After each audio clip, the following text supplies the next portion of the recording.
দুর্বৃত্তের ছোড়া অ্যাসিড দমাতে পারেনি সাতক্ষীরার দগ্ধদের। জীবনযুদ্ধে জয়ী হয়ে তৈরি করেছেন নতুন ধারা।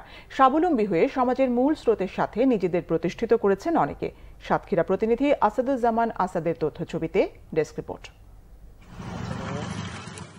অন্ধকার কাটিয়ে স্বাভাবিক জীবনযাপনে ফিরেছে সাতক্ষীরার অ্যাসিড দগ্ধ সংগ্রামী নারীরা।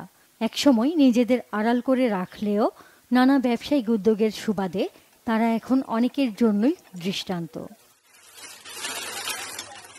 অ্যাসিড সন্ত্রাসের শিকার সাতক্ষীরায় 116 নারী, 34 পুরুষ ও 14 শিশু। তাদের 80 জন নারী পুরুষ বিভিন্ন বেসরকারি প্রতিষ্ঠানের সহযোগিতায় এখন স্বাবলম্বী। কিছু সহযোগিতা করি টুকটাক করি আমি এখন নিজের পায়ে নিজে দাঁড়িয়ে এখন ব্যবসা বাণিজ্য করে খাচ্ছি।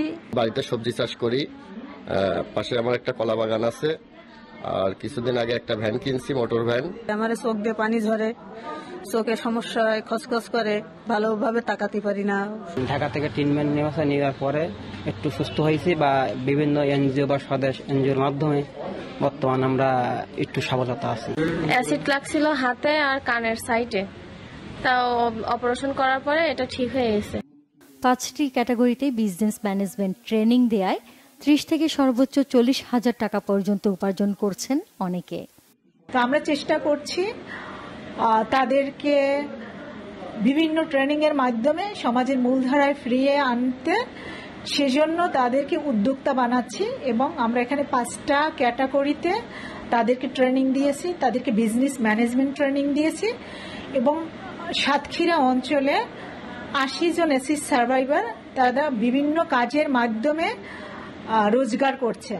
অ্যাসিড দগ্ধদের জীবন সংগ্রামটা একটু আলাদা। বড় অসুবিধা, তারা রোদে কাজ করতে পারেন না।